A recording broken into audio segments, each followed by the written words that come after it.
Now I don't know how to remove the image. Banners? No.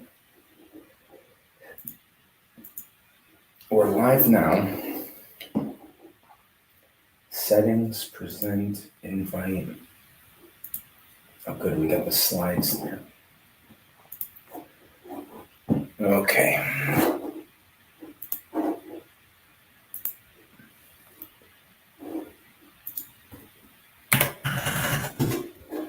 By the time we're done, we're going to get this thing to work. It's going to take a week or so to figure it out. All right, I don't know how to remove this image now, and there is a way to do it, I'm certain.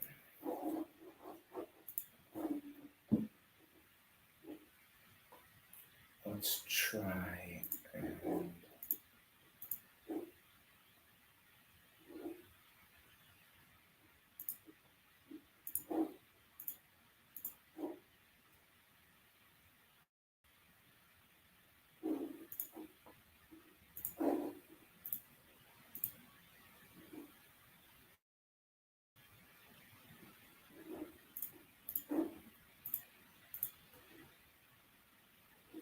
there's a way to do this.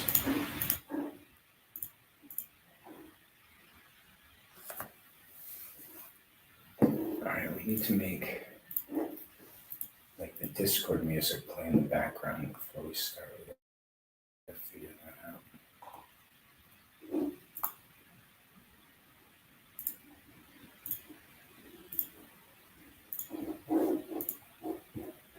Okay, what if I leave this?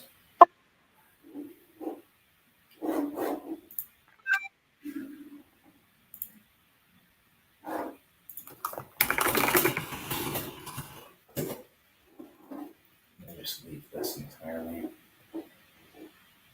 Can you hear me? Yes? How do I get back to changing that image and removing it? Remove from stream? I just want to remove the overlay image. Oh, here we go.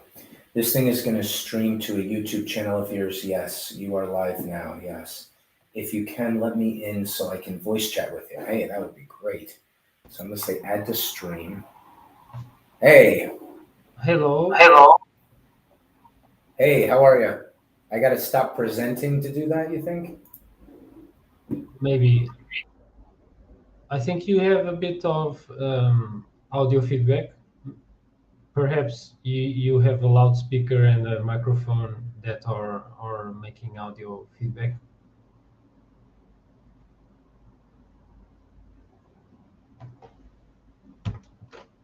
You can kind of.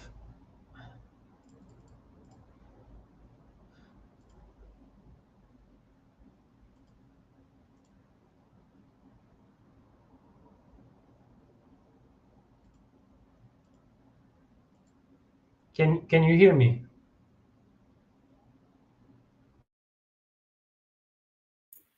I can hear you. Can you hear me now? Yes. Yes. Excellent. And I put headphones in. Does that get rid of the echo? Oh yeah. It's perfect now. No audio feedback. Okay, this is of course a very first try, and we are figuring things out. Why you have the image in front? Usually the image is at the back. It's the background. This is kind of strange because in the live streams that I've been doing, the image always appears in the background. Good. So this is kind of strange. How did you add the image actually, rather? So there used to be a panel on the right, and it gave me options for adding countdown clocks and images and things. And that panel is just gone. I don't see it anymore. Can you give me through Discord the screenshot? So screenshot and send me the screenshot in private. So we just Yes. So we don't produce trash in a public channel. Okay. Yes. In fact, we'll figure this out. Oh, edit layout. There's the edit layout button. Got it. Okay, so now it's moved. Oh, wow, I can move. Holy cow, this is amazing. So I can move these things. How do I get rid? Oh, I got to just get rid of this. Nope, not get rid of that. Okay, hold on. Yeah, Uh, there's a bunch of buttons with that are kind of like miniature icons of the layouts. that's so interesting. Okay, I can't. I don't know what I would take a screenshot of. There's just a non-existent panel on the right that used to be there. What if I click edit? Change thumbnail, save Yeah, changes. yeah, yeah. None of that's in there. I think that is worth a try. The thumbnail's different though. It was called. Oh, am I on it now? Nope, that's not it. Okay, hold on. It seems that the image is like you're presenting something, and you have selected an option that makes the presenting stuff appear on top. Let me try to present, and maybe it will override. So Okay, good. okay, so I added I, these slides. Oh, okay, so it's the presenting thing is it's it's on the background. So yeah, it's not that. So it's not being presented. It's kind of showing an image as if it were um, an icon or something like that, kind of like a logo. This thing is kind of like the logo that you currently have, I think. yeah, and it's just in the front. So if I go to general settings, Yeah, maybe it's more camera, general. virtual background, recording, hotkeys, layouts, guess. None of those are the same thing I was looking at before. Hmm. Okay, maybe what I need to do is I shouldn't have to close it out and come back in again, but No, that would not what if be I say necessary. edit? That's to edit my profile. That's not what I need.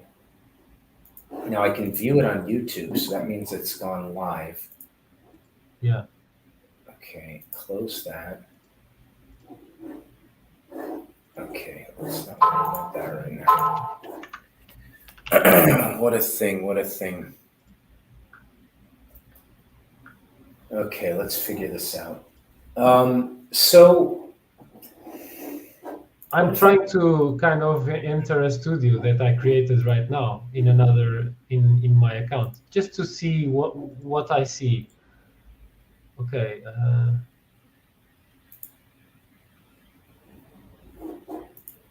so if I click on that, I can make it solo. That's just you or just me. All right. Yeah. So This is a lot of good control here. yeah. So I'll share with you where I think you need to focus your. Yeah, it's on edit layout.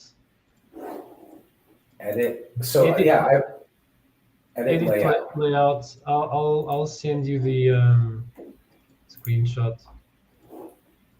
So if I hit click settings and then I click layout, it says cropped layout, group layout. All of these are options. Crop solo layout, show background image. Okay, I Okay. sent you to your Discord in Okay. private. Okay, let me see.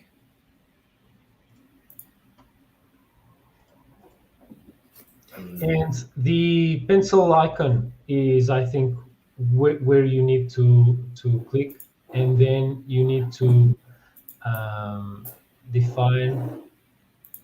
You need to define what's on the top. Okay, good. That would make sense. I see edit layout. I can hit cancel. I can hit edit. I'm waiting for Discord to open so I can go see your message. Yeah, I'll just remove my slide kits. It's not not necessary now. I'm also planning on doing a small thing, which is I have some relatively small texts that I can read in 20, 30 minutes that on my journey, I found really like they are gems of philosophical literary, mythical, poetic, scientific texts, and my idea is to do these mini live streams on a daily basis That's awesome.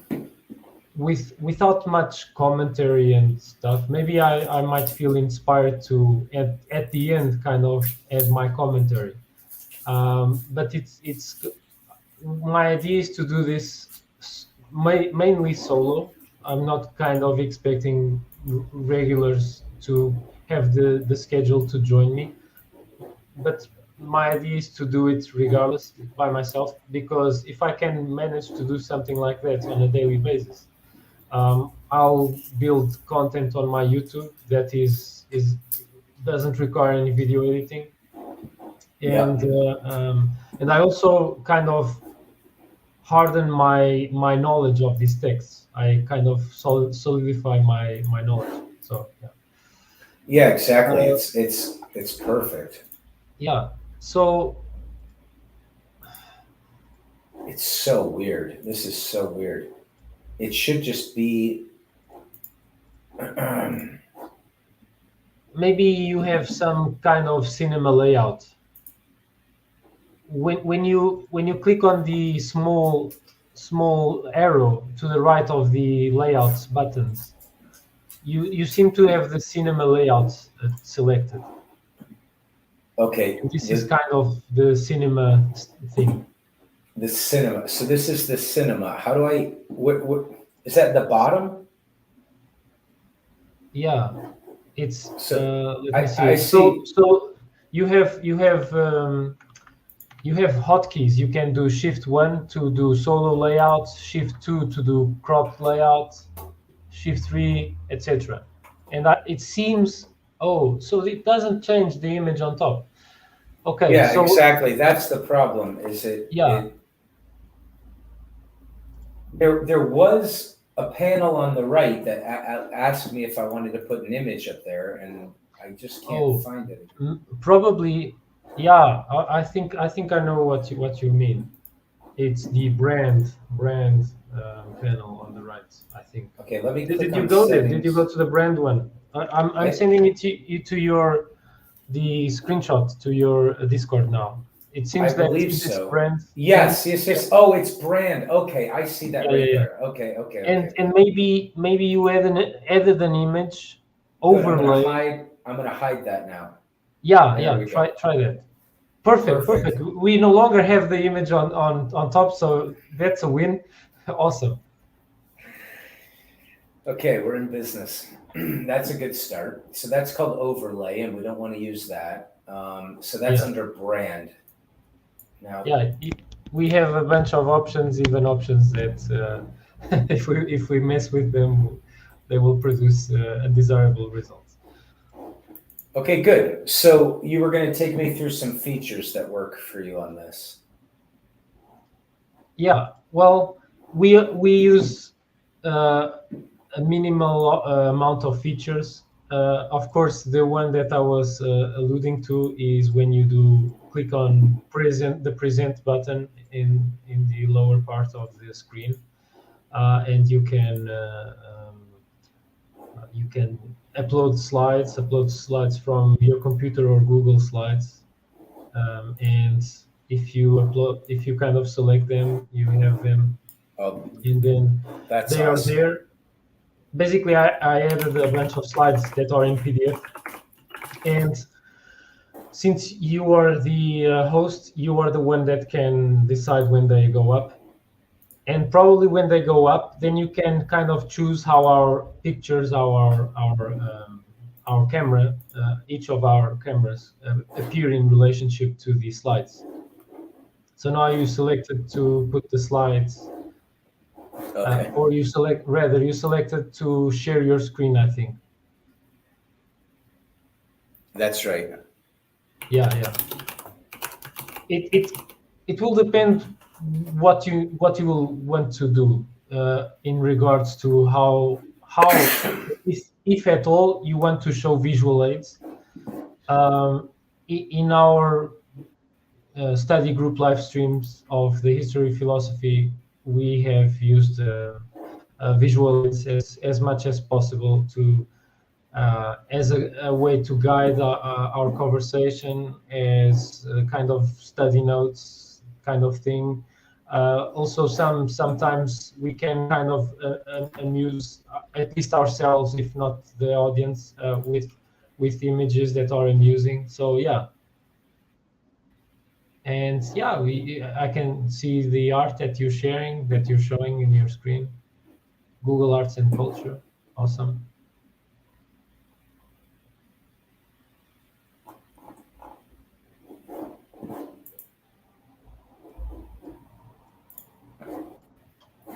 Okay, cool. So I can take these Google slideshows and I can just link it right in here, and then I could even add. Let's see, how do I add your face over the top and my camera over it? Let's see. Yeah, Oh, it would look like this. I would click. yeah, I would exactly, click like exactly. that, and Yeah, then I you could have a even bunch move. of pre-made layouts that probably some of them might work well. Yeah, this makes some sense. Now I should be able to move us around and expand the size of the background screen. No, maybe not. Maybe I have to click Yeah, this first. yeah, yeah. For example, yes. Okay, this is cool. And then, all right, this is a heck of a website. This is really useful. Yeah, yeah, yeah, yeah, All right, I can't. Okay, so here's a good question. These preset, I can click on this and it puts us floating over the top. I can click on the one that puts us to the side. I yeah. can click on this one, which sort of does that. Whatever. Can I customize it so that I can just move and make the picture in the background bigger and put your face right in the middle of it if I want or whatever? Yeah, probably, but that would be let's see, on the new layout button, and then you New will add layout. dynamic camera grid, camera slot, media slot, stuff like that. I see. And Okay. all of this, bear in mind, yeah, of course, uh, welcome, Beth. Awesome to see you here. Hey, welcome. I didn't mean to add you there. Uh, I don't know how to remove you now. Hold on. Okay, there we go. So I add this to stream, and then if I add this, oh, you're in there now, but I don't see you. Hmm. Do you see anything on the screen? Yeah, I see the art that you're sharing. Okay, I don't even see that anymore. What's going on here? If I hit cancel, I can see it. Okay, so this is what it looks like. When I click add new view,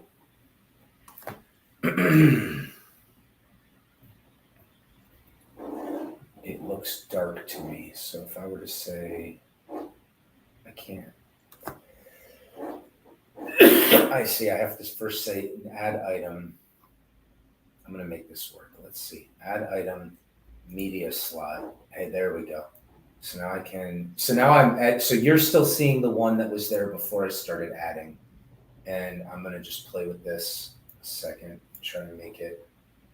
What if I go like that? And then if I say add camera slot, okay, that's mine, but it's not yours. So why doesn't it give me an option? Mhm. Okay, what if I say add? I see it's a dynamic camera grid recommended. Oh, there we go. I can just add another slot and it'll add the Yeah, next person. and probably your effects, what you're configuring right now, is not going to affect anything that's streaming right now, until you select it, until you save it, this new layout, and you select it. I see. All right. So one thing I'm learning is that I need to plug directly into the internet because the Wi-Fi is making this go slowly now. Yeah. So I'm gonna have to do that before we do this next time. And I might have to. All right, let me just hit cancel since this is so slow now. Discard changes. Okay. All right, here we are. This is pretty good. I thanks for recommending it. It looks like it's mostly going to work pretty well, and I can add these slideshows just like you said. Why don't I try to see if I can add a Google slide right now? We currently support Google Slides. Yes, add Google Slides. Yeah, everything's going a little bit slow on my end just because I'm sharing so much. So I will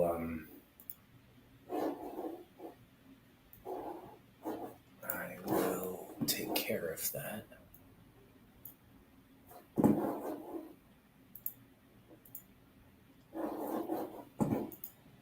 Once I stop downloading this. All right, choose an account. Let's see how this goes. Okay, good. Well, this is getting us right in the right direction to learn how this works. Yeah, I'm learning too. Some of the things I'm not so savvy on it because my we kind of split tasks. I kind of do the slides mainly, while my colleague, he manages the kind of background in here in StreamYard. But this thing isn't just, it's we can figure it out relatively quickly. Elena is there as well. Awesome. I see that people are doing the migration from one tech to the other, which is awesome. Awesome. Yeah, we're going to figure this out. We're going to figure this out before too long. Okay, so I'm going to get the internet directly plugged into the computer so that it doesn't lag on my end. The voice is coming through really well, but when I try to click on things, it's lagging for me. So we'll get like that when working. you click, like when you click on what kind of things? On this website or on any other website, like when I go and change what image I'm looking at over here. Well, that seemed to work pretty quick that time, but as I'm trying to change settings and stuff, things are just going a little slowly. I have Discord open, I have the YouTube channel open, I have a lot of things open. Yeah, probably when you stream and it's for real, it's better to have focus on just the StreamYard. Okay, good. Yeah, to avoid kind of bandwidth issues, because maybe this all overloads the bandwidth. Okay, I just closed. Oh, I probably shouldn't have closed that. Hold on. Let's see if I messed that up. I might have. Oh, it's still working in the background. Okay. All right, let's see if I can add a Google slide here. I closed out of everything and one thing I shouldn't have, but let's see. I'm going to say allow StreamYard to access my Google account. That's a safe thing. And I got to get some cameras set up and change the layout of this as well, because I got all these screens that are nowhere near the laptop's camera screen. All right, I am so excited about this Ovid course. I just downloaded 490 pieces of artwork. I've been reading it. It's just super exciting. It's going to be really cool to get into a different way of thinking, and that we've been talking about the mythopoetic narrative way of thinking, but to actually get into it is going to be really fun.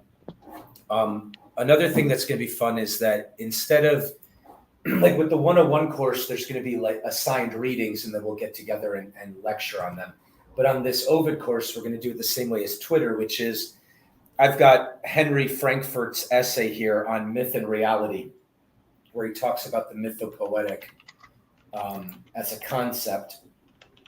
And so when we finally get into this content, we'll be reading that and discussing it as sort of a throat clearing to getting into the text.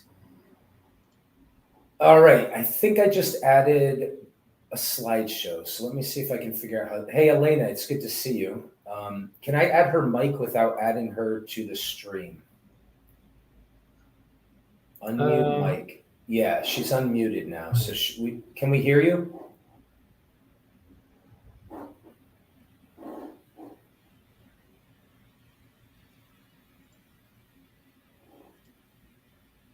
There was an error with my file. Try again in a little while. All right, I think that just might be too large a slideshow. So. All right, thank you for showing me that brand thing. We fixed that problem. Hello, guys. Hello, Elena. Hi.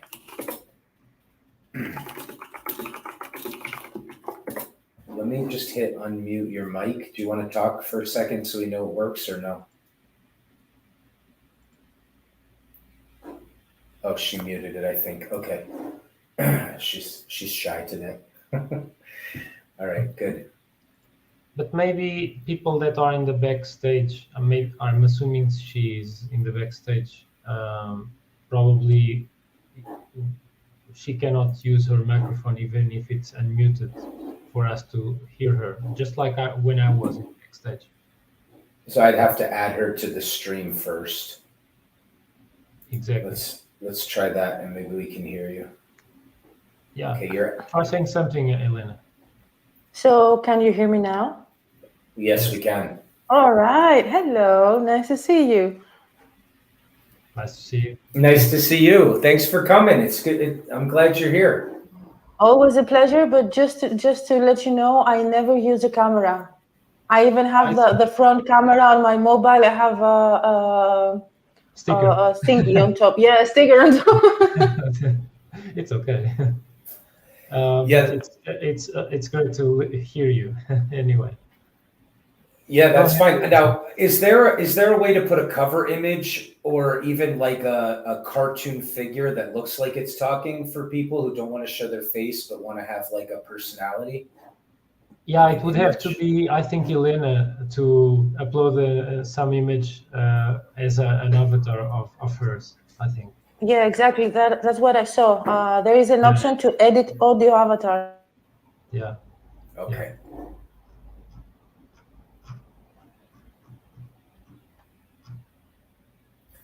Okay, the camera's going slowly. This is still downloading. All right, so let me catch up.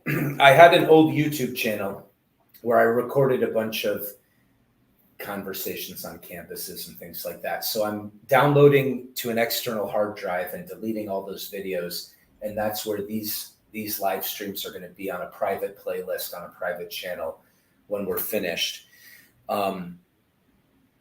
So one of the things that's really a lot different from what we did before and what we're going to be doing with this course is instead of talking about the mythopoetic as a milieu out of which the propositional, analytical, philosophical game emerges, we're going to be leaving the secure realm of propositions and propositional truths and argumentative dialectic, and we're going to be going into the realm of dream and imagery. So it's very speculative. It's inappropriate, I would say. Do I want to say this? It's inappropriate in that realm to be overconfident that you've successfully encompassed the wisdom or truth you think you're finding in a propositional statement. Like by definition, those like simple, straightforward, declarative sentences that could be true or false are not the appropriate language for discussing mythopoetic realities.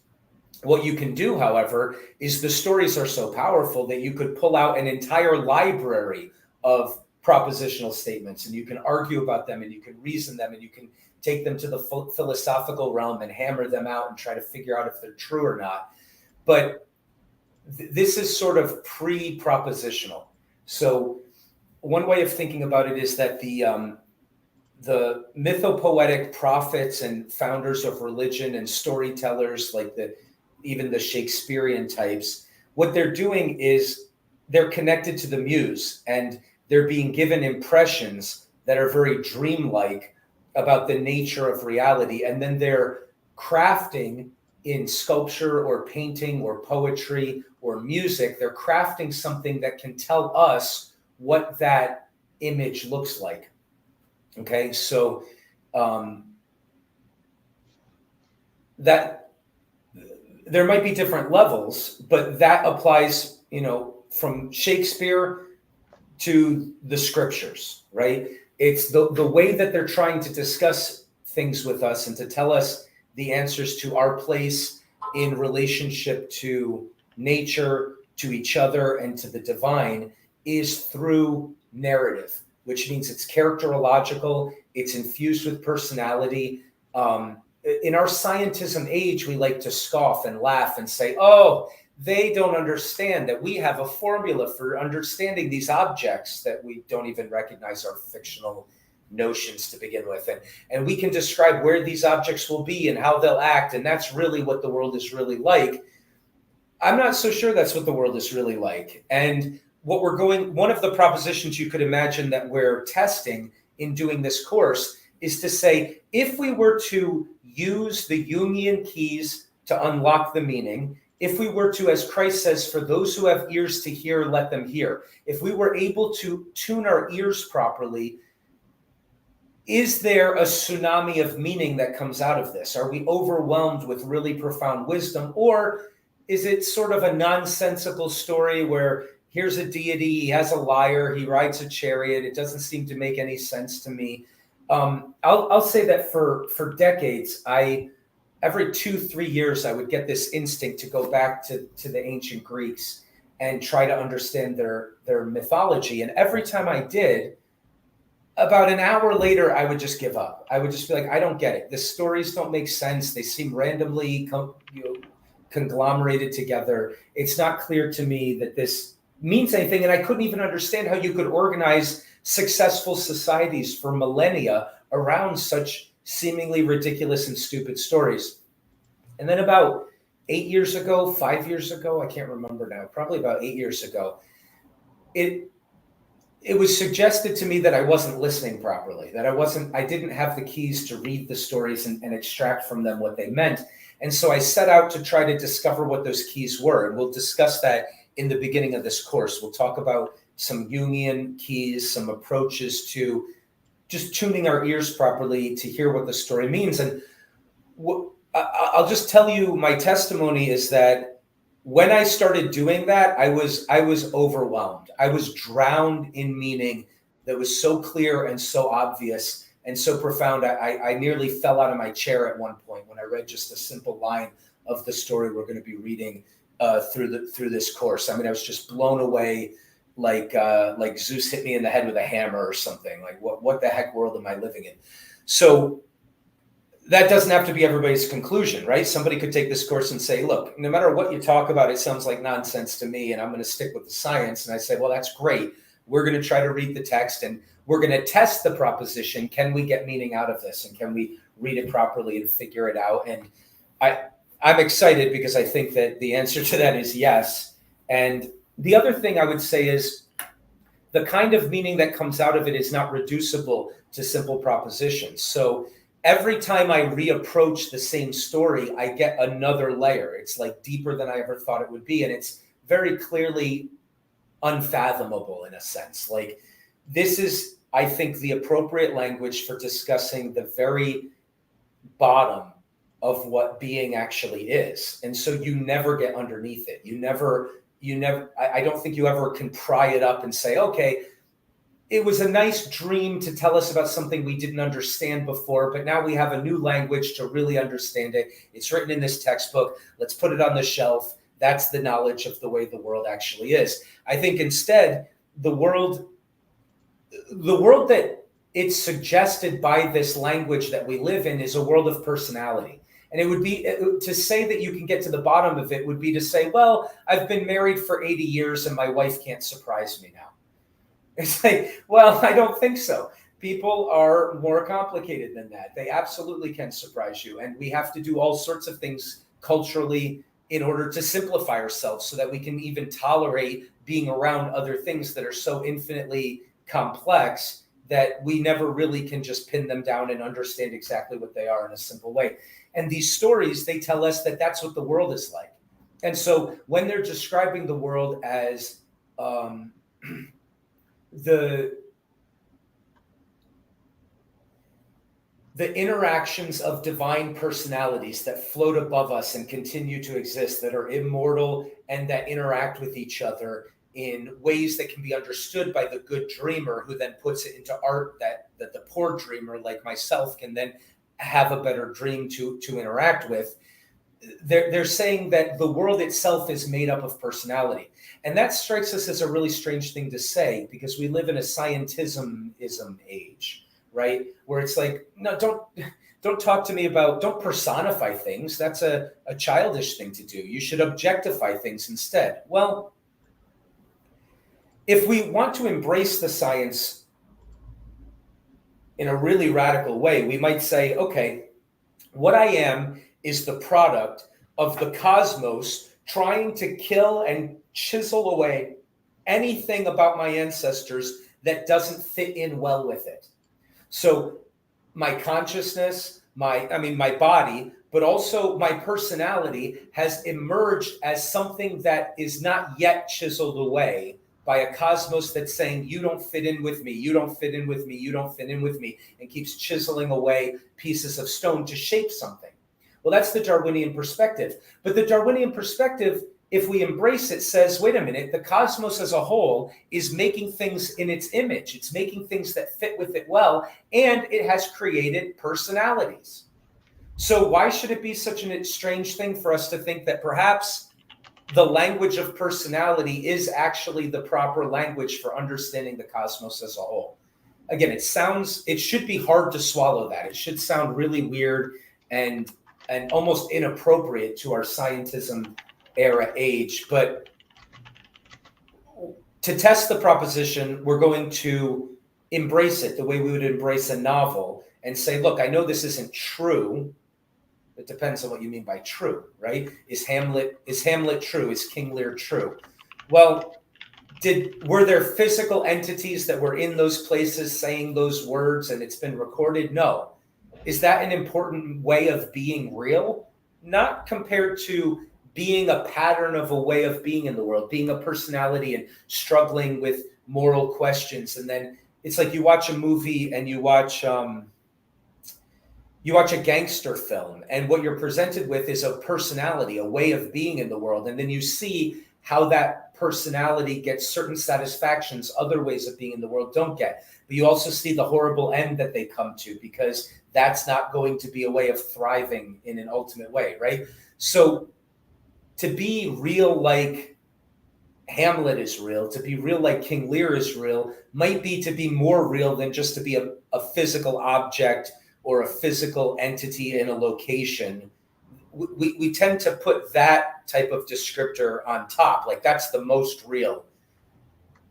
The problem with that is that the object language we're using to do that is itself a fiction to begin with. And we won't go into all that again, but in our philosophy course, we discussed how philosophers understand that that's a very useful fiction to model the world as external to myself, made up of objects that I can make predictions about. It works really well, but it's not the fundamental descriptor of what things actually are. We know for sure it's not that. So since that's a fiction itself, why not stop putting that on top? And we're going to have to remove that from the top and adopt the mythopoetic perspective. So anyway, that's enough throat clearing on that. Let's talk about some of these Jungian keys.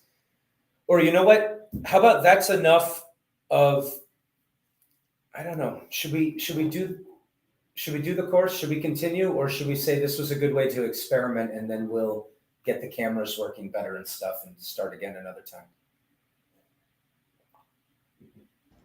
It's up to you.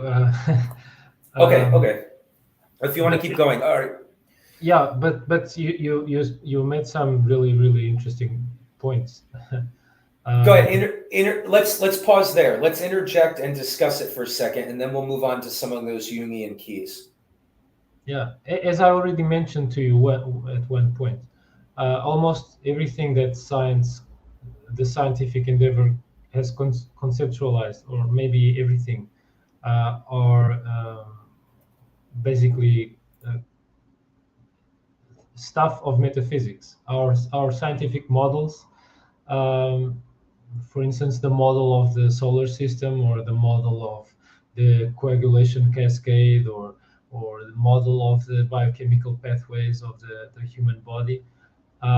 They are mostly, for one thing, massively simplified than the real thing.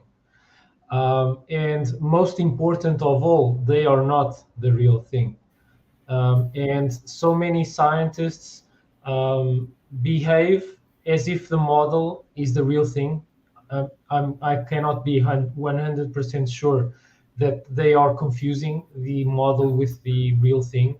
And so there is an importance to highlight our metaphysical literacy. It's really important to clearly distinguish what is metaphysics, what are signposts that allude to some signifier from reality that is way more cumbersome to describe, way more difficult to grasp. And so we have these simplified attempts to encapsulate something that's going on in reality. And this is, if we really want to be realists, we are kind of doing hyper realism art with science, in a sense, while when we do things that are more on the side of the mythopoetic, we are purposely not representing the physical reality that we sense with our senses, not necessarily representing that one with hyper-realistic fidelity, but we are almost always representing something that is meaningful from the realm of human cognition, human emotion, human nature in general. To give you an example, if people from 2000 or 3000 years ago would listen to the Iliad or the Odyssey, probably they would kind of take it literally, that the gods literally were there fiddling with human affairs. Well, if you'd ask Epicurus or us today, we would just say, no, man, these gods that they are putting there, they signify stuff that happens in human nature, that can turn the tide of a battle, that can influence history, that things that matter that are not visible. And that was their approach. The approach of the Homeric writers, or Homer himself, whoever put that to writing. If I read Homer and the Odyssey now, I'm reading basically a commentary on human nature in the broadest sense, and of course, it has aesthetic merit as well. Besides its relevance to teach us something from human nature. And okay, taking out that was just my 100% on what you said. 100%. Okay, and so let's say there's always an unsophisticated way to read the stories, but there's also always a sophisticated way to read them. And I almost want to say, okay, if you talk to religious people today and you say, but do you literally believe that Jonah was swallowed by a whale? They get upset sometimes if they're fundamentalists at the question, but they kind of don't know why they're upset. Because I don't think they mean literally, and I think they're kind of annoyed that you're asking the question in the first place. So they say they mean literally, and they think they mean literally, but what they really mean is the story is valuable to me. It's telling me something that's true, and because I live in a post-Cartesian world, I assume that true must be scientific true, and so they make that mistake. If you look at the young earth creationist fundamentalist types, and you look at Richard Dawkins and the Dawkinite types, they have a lot in common. They agree that the literal truth is more true than the narrative truth. And then the fundamentalists say, and the Bible is literally true, and Richard Dawkins says, and the Bible is not literally true. But they agree that that type of truth would be the ultimate type of truth. So what we're going to do is exactly what you just said. We're going to try to read the stories in the sophisticated way, which is not to say that it's not literally true, but it might be valuable, but we still think literal true would be more true, but it's not that. Instead, it's to invert that valuation to begin with and say, hold on a second. It's so true. It's probably literally true too. That's one of the least interesting ways in which something can be true. So sure. In other words, what we should be able to do at the end of this is go to a fundamentalist and say, of course it's literally true. Look how much more importantly true it also is. And we could go to a Richard Dawkinite and say, of course it's not literally true. Look at how much more importantly true it is, right? And so the literal true question can sort of be there in the background, and we might decide one way or the other on that. But we're not interested in that question. That the literal truth is now being dethroned. And we don't have to agree with that, but we do have to do that in order to approach the story the way we're going to approach it. So that could be in our minds one of the propositions we're testing and say, okay, if we dethrone this notion, this post-Cartesian notion of the literal truth and the scientific truth as the ultimate way of being true, if we take that down a notch for a second and say the characterological relational truths, like when you say, you go on a trip and you say, I will be true, my darling. It means the model you have of me as a person, I'm going to behave according to that model when we're not here. So it's using the word truth in a relational way, or the arrow flies straight and true, right? It's a different kind of truth than the propositional literal truth. It's if you pull the bow in this way, if you aim properly, it will hit its mark. And so when we say the truth is you should be like Joseph and not like Cain, that's not a propositional. I mean, I turned it into a proposition so we can talk about it, which is what we're going to have to do when we're doing our lectures. We're going to have to talk about the mythopoetic truth using propositions. But those truths we're saying are not reducible to propositions in that way. So the first step might be to dethrone this idea of literal truth and say, what if that's the least interesting way in which something could be true? What if the real meaningful truth to my life is how should I live and what kind of a character should I have? And that language implies character. And character and personality is not reducible to propositional talk.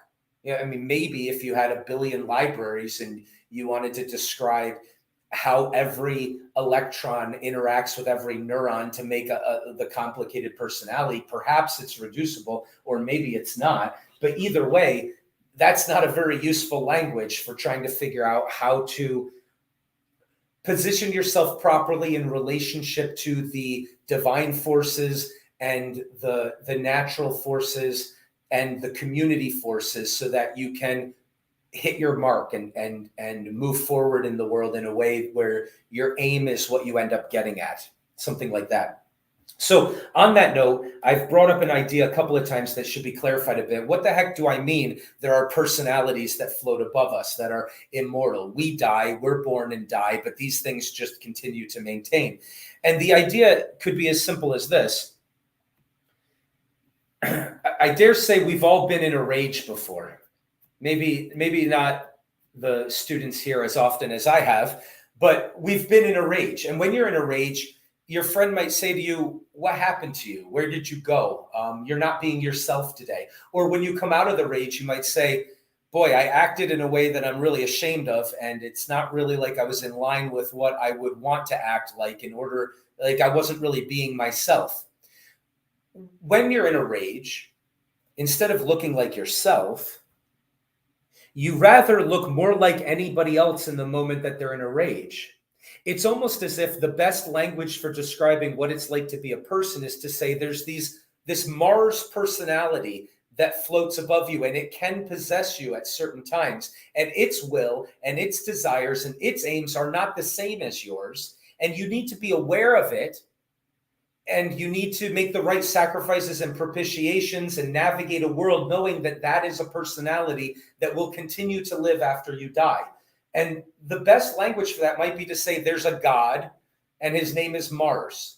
And it might not even be that you could translate that into a more true statement. That might be, or lust, right? Venus is not the same as Cupid. Sometimes she gives birth to Cupid, right? She's the mother of Cupid. But with her, the souls of lovers fry. They're inflamed. Cupid uses arrows. right? He uses a bow and arrow. That's a sharp thing. That's a change your focus kind of thing. So, and Cupid also is depicted with wings. He flies even above these other lesser deities, right? He's on a realm that they don't understand. And we'll talk about that later. It's in the story. But Venus is lust. And I remember this story of Thomas Jefferson at a party. he's at an evening get together where they're discussing politics and philosophy and rationalist and Enlightenment ideas and drinking. And he spent the entire evening hitting on the wife of a friend of his. And in the morning, I remember the story is that he wrote a letter to one of his friends, and it started out, it was bad. It was so bad. So what makes it possible for us to be ourselves in a moment and remember ourselves in another moment and think, oh, that guy, that's not the guy I am. That's not the guy I want to be. That's not who I think of myself as. It's like, well, you were possessed. You were possessed temporarily by Venus. And that pattern of personality that looks the same when it possesses anyone was in charge of you. Maybe you weren't aware of it. Maybe you didn't make the right negotiations or navigate a world with it properly or whatever. But she has her own historical will, and she has her own aims, and they're not the same as yours. And you need to be aware of her. So that would be the idea. And it might be that even the ancient Greeks on average understood it that way, because they weren't living in a post-Cartesian world where the literal truth mattered. They were always thinking about each other as characters that you're competing with. And you can look at the way Plutarch writes his history of, get to know this guy. He's this type of a person, and this is how he writes laws, or this is how he conquers other lands, and compare him to this other person who writes laws this way or conquers lands in this way. And so the characterological, the mythopoetic lens of seeing things might have been the default for whole people groups and entire millennia, maybe hundreds of thousands of years for our species, before we evolved into this consciousness mistake or benefit, we could say either one, of being able to play propositional analytical language games. We might say, okay, philosophy is valuable. I mean, we just finished an incredible philosophy course. So obviously I'm not being disrespectful to the idea that philosophy can be valuable or that science can be valuable. But what we said is that those things are nestled within a larger mythopoetic milieu. They emerge out of it. And it's possible that our species itself lived in that speculative personality language and would have just laughed at us if we started talking about literal truths as if we were morons. So one of the ways I like to illustrate it is this. Imagine you're walking down a country road and it's getting on towards evening, right? It's snowy. 4 p.m. or 3 p.m., something like that. And you're walking on this country road and there's snow. You're walking with a friend. And just as you pass a house, all of the snow on the roof of that house falls off rapidly and cascades down to the ground while you're walking. And your friend says to you, why did that happen? And you, as a good scientist and post-Cartesian, you look at him and you say, well, you see, it's simple. The coefficient of kinetic friction is always smaller than the coefficient of static friction. So as long as the snow was held still without a relative velocity in relationship to the roof, it was able to stay there. But once it started moving, it didn't just start moving, but the friction coefficient between the two became lesser, so it could just cascade all the way off. And besides, we're in the early part of the afternoon, and so the sun has been doing its warming effect as much as it possibly can today. And the snow has to melt to fall off the roof at some point during this part of the season. It's got to be within a 2-week period. So today happened to be the day for that roof because, you know, the normal force that was acting on that weight of snow, a component of that was a part of the friction that was holding it there. If we explained why all snow falls off of all roofs at all times under all conditions, our friend, who might be mythopoetic in his way of thinking, might look at us like, are you a freaking moron? What the hell are you talking about? Who cares? Sure, of course, wonderful. You're going to get through life like that? Okay, I guess, I mean, if you want to invent a machine that makes snow fall off roofs, then that's a good way to think. That wasn't what I was frickin' asking.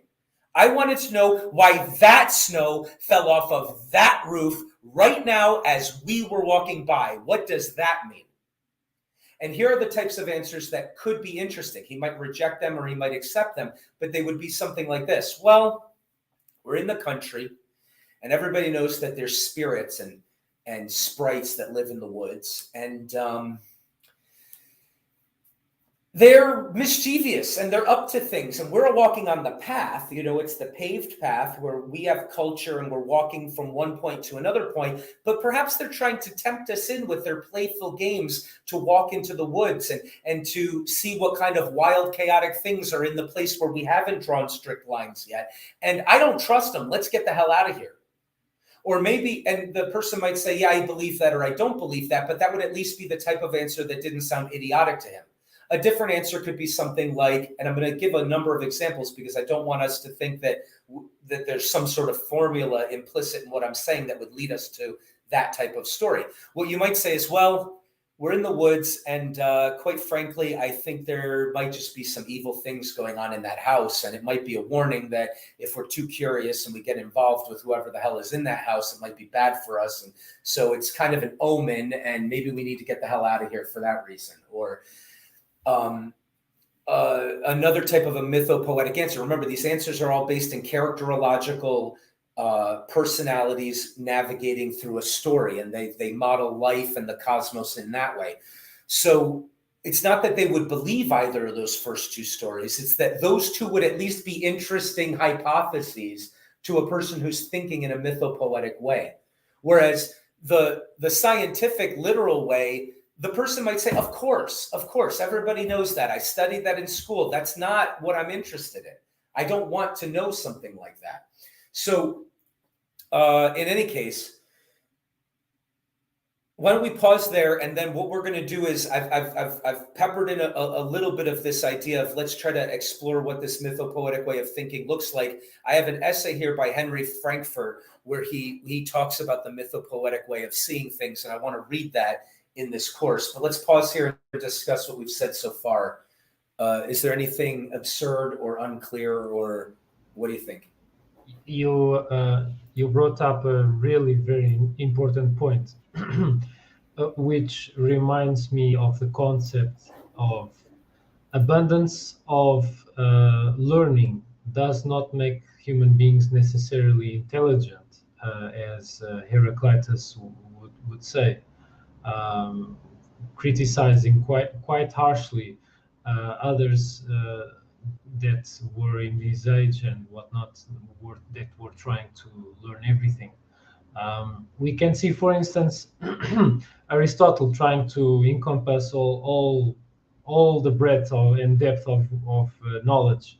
And although he did systematize a bunch of knowledge, a bunch of figuring out things, he made so many mistakes in things that even are trivial to kind of correct. And he probably didn't correct because he wanted it all.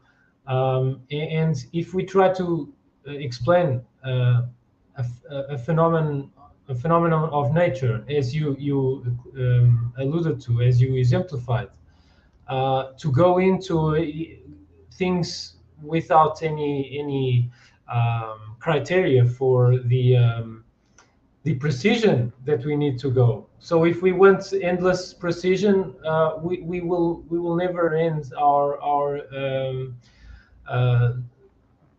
plunge into the atomic, subatomic, quantum, Planck scale, etc. It will never end. There is so much to go about that we will just be paralyzed forever. While on the other hand, in the other extreme, the extreme of the mythopoetic, we kind of assign agency and purpose and telos to everything, maybe even guided by our feelings without so much of a filter. Right. And maybe there's some middle ground. Maybe there's some healthy middle ground between the extremely analytical and also the extremely, so to speak, mythopoetic, maybe even considered superstitious. Maybe there's some middle ground in which we could just say, well, probably the snow was not extremely stable to begin with, and something changed that tipped the scales of the balance of forces there, and it just fell. These things happen, and we need to go about with our lives regardless of this thing. We tell a nice story that has some contact with reality, but we don't need to kind of massacre people with analysis paralysis, basically. Okay, that's a really good point. So the mythopoetic person walking with us down that street could very easily say, look, don't be a superstitious, paranoid schizophrenic. That has nothing to do with us, right? It's not that they have to have superstitious reading into everything, right? But the fact that they're asking the question means they think there's something significant going on here, and they're looking for that type of an answer. But absolutely, so to have that mythopoetic perspective doesn't mean that you have to see intention behind everything. It means that everything you think is significant is described in the terms of character and intention and personality. So that's a really important point. I'm glad you made that point. So yeah, I didn't mean to create, by not including that, create the false impression that, oh, a mythopoetic person goes around thinking everything that happens is about me in some sort of a narcissistic or solipsistic sense. You're absolutely right. What they could easily say is, that has nothing to do with us. That's not our business. That's about that house over there, or snow falls sometimes. What are you talking about? And move on. That's a useful clarification there. Now, you brought up another question, which I'd like to talk about, and I'm looking for a slide to share here, which is the question of how do we balance, right? Is there some sort of middle ground between thinking in this mythopoetic way and thinking scientifically or thinking propositionally?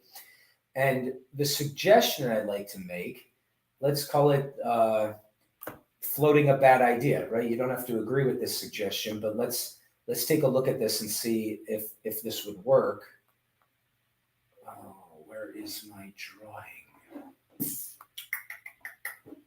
How do I find this? All right, it's going a little slowly right now, but I could describe the drawing while I try to look for it here. What if there's three realms of competency for our intellect? What if the first realm, the tightest inner circle realm, is the stuff we have formulaic descriptions about, right? We can make, as you were talking about earlier, scientific models that basically let us take a few input data and give us an output, and the world always behaves according to those things exactly in that way.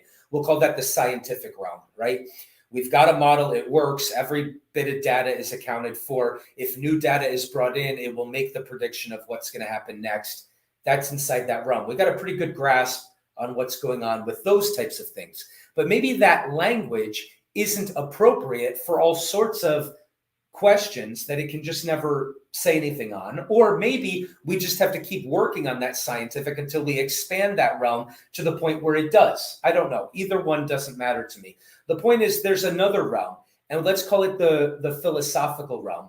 It's the realm where you can have discussions about virtue and ethics and personality and aesthetics, but you can't make a formula. You can't just say, take in 2 pieces of aesthetic beauty appreciation and a couple of utilitarian modules, and the formula is person happy, right? Like, that's just not the appropriate language for all sorts of questions about which we can have meaningful conversations in philosophy.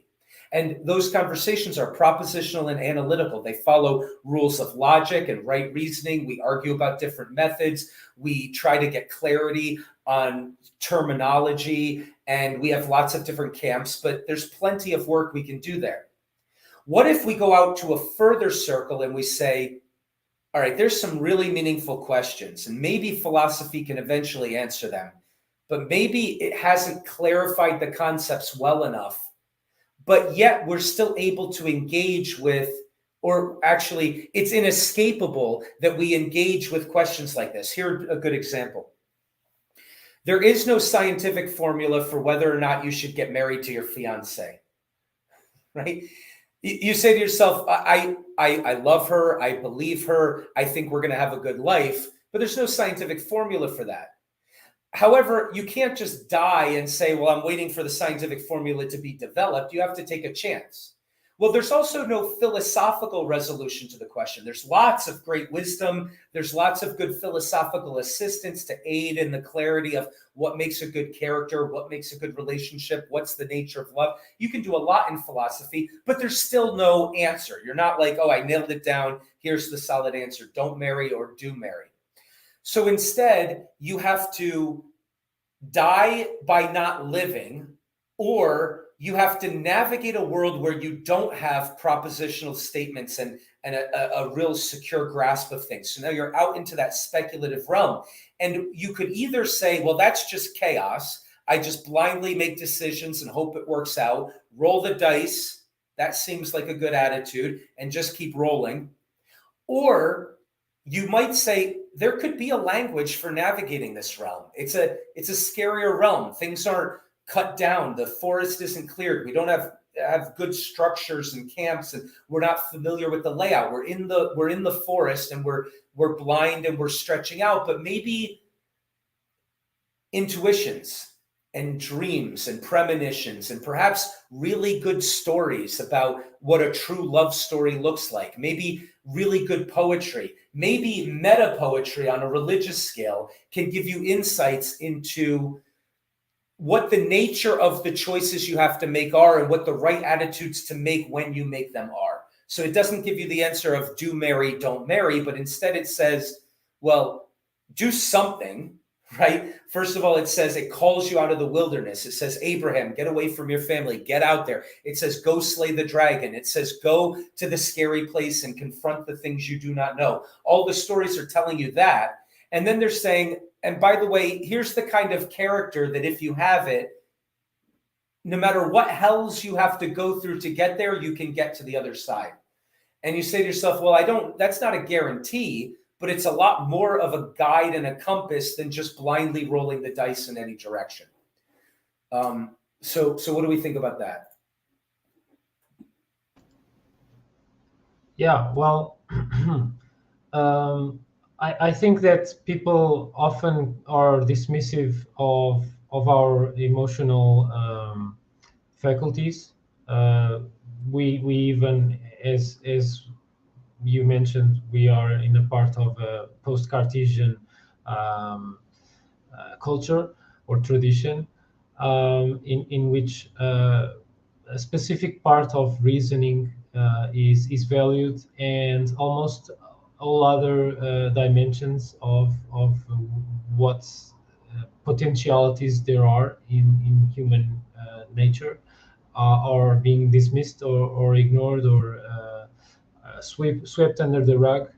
And well, when you mentioned the example of deciding to marry or not to marry the fiance, people will often, they will think about it, they will weigh the pros and cons, many people, but they cannot put the pros and cons on a spreadsheet and be sure of how they weigh really objectively. It's never clear cut. It's never clear cut how to quantify certain aspects of relationships and other people.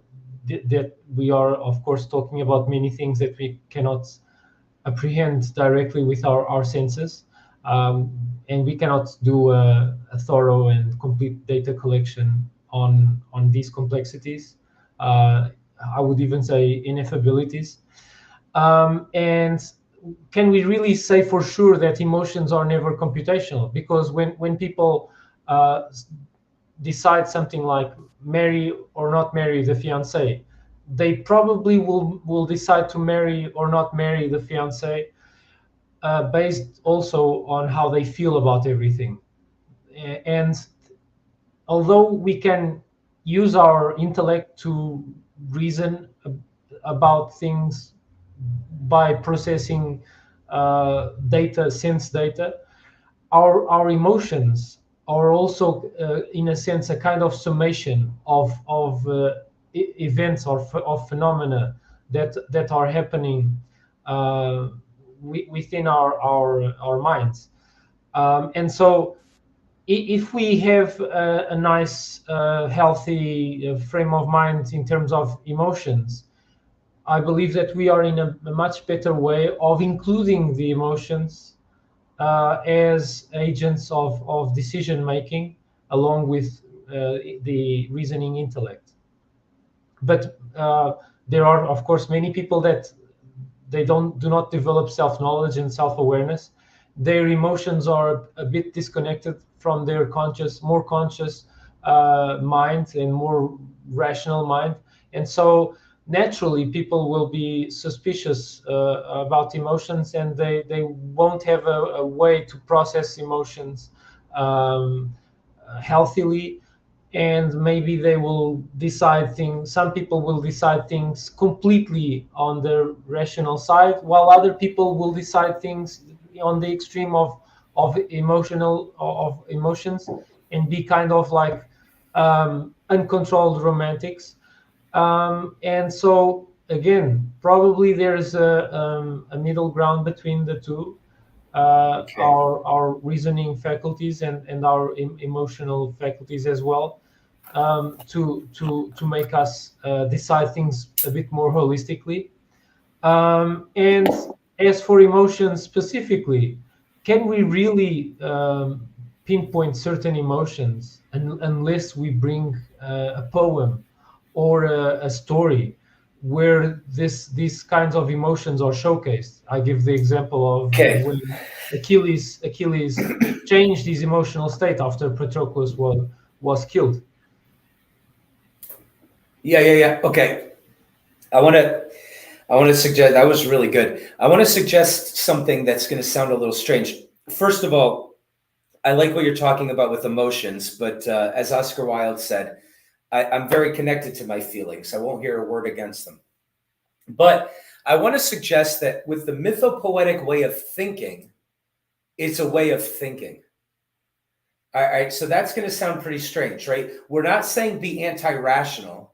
We're not saying outrage science by believing empirical things that are empirically not true, right? So we could maintain those. We could say, look, if you're going to tell me something from the mythopoetic realm about whether or not lead weights are going to fall, and you're going to contradict empirical evidence, I just disregard you. You're not the appropriate language for settling questions like that. Okay. So likewise, if you think you've extracted propositional wisdom from the mythopoetic, as soon as it's propositional, it falls under the proper realm of the philosophers. They're the ones saying, here's how logic works. Here's how proper thinking works. Here's how we can test this idea to see if it's true in conversation. If you're making it propositional, you don't get to say, well, I'm doing mythopoetry, so I don't care about all your ethics conversation. My dream about God tells me I should murder people. It's like, well, sorry, that's not how this works, okay? You don't get to say, I have a propositional truth that I should murder people. That's a proposition, right? You don't get to say, I adhere to that because the story told me that's the case. However, I don't want to say that the mythopoetic, and let's see what you think about this. I don't want to say that it's the realm of feelings. I think it's a way of thinking. And I think there are principles and rules that guide your thinking in that realm. They're more like wisdom. And we'll talk about how all of the words sort of have a different meaning inside of each of these realms. That's very analogous to the other realms' understanding of the word. And this could be wrong, what I'm saying here, but I'm going to try to suggest that the mythopoetic way of thinking is a way of thinking.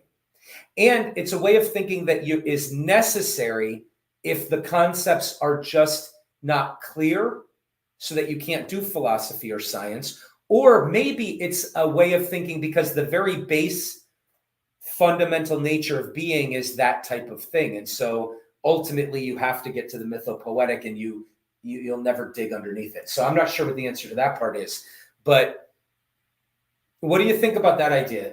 Does that should feel awkward and uncomfortable at first to suggest that mythological stories and narratives are a way of thinking, not a way of feeling? Fair point. You make a fair point, and maybe I was unintentionally kind of strawmanning the entire mythopoetic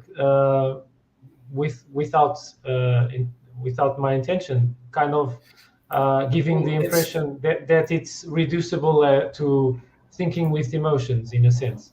Yeah, not so. Of course, not so. You can, for just to give the example of the Odyssey, for instance, you can see rationality being used there, of course, with the main character Odysseus. You can see emotions being showcased, like for instance when he was crying in Calypso's island and he wanted to leave the island. You see cunning in action when they figure out how to escape the Cyclops underneath the ship.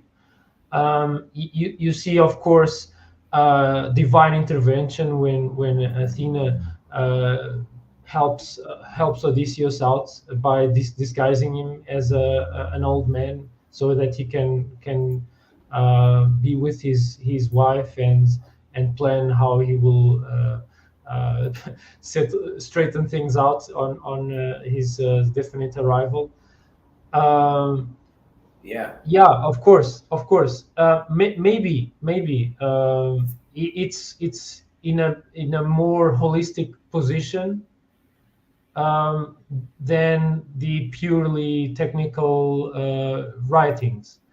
But this doesn't mean that we should dismiss either one or the other.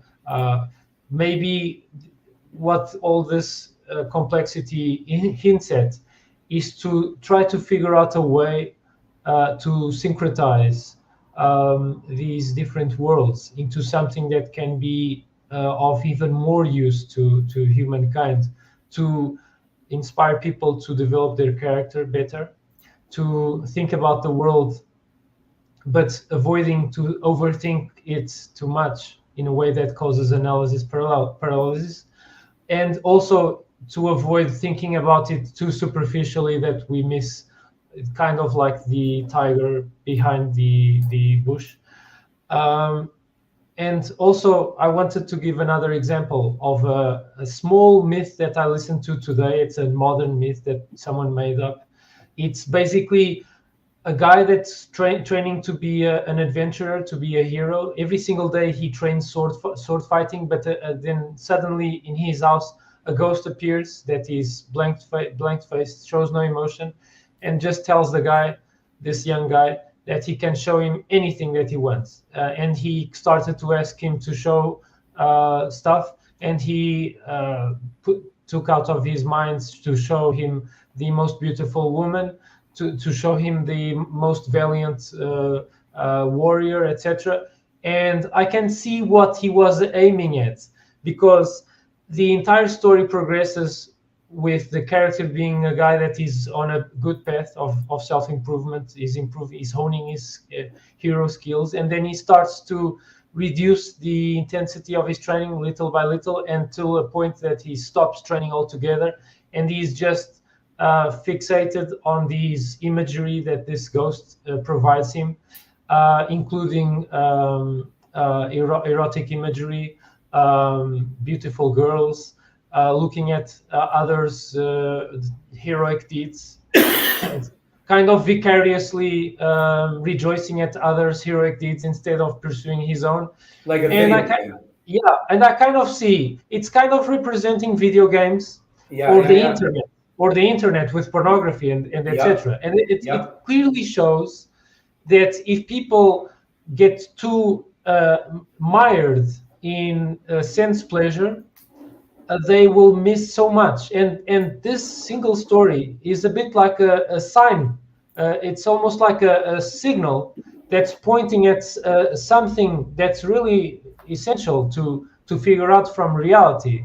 It's a cautionary tale for sure, but these things cannot be expressed in a few words or a technical text.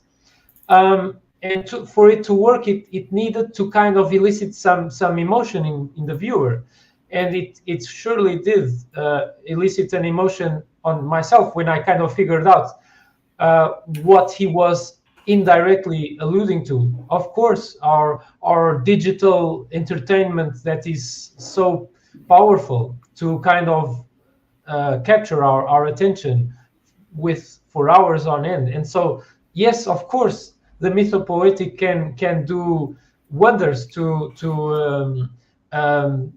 give us a shake or a nudge to put us on a better path. Yeah. And Okay. course, Good. this is being reductionist because it's so much more than just this. No, that's right. No, I think, yeah, no, that's right. That's right. Okay. So let's start the journey. Let's start this journey.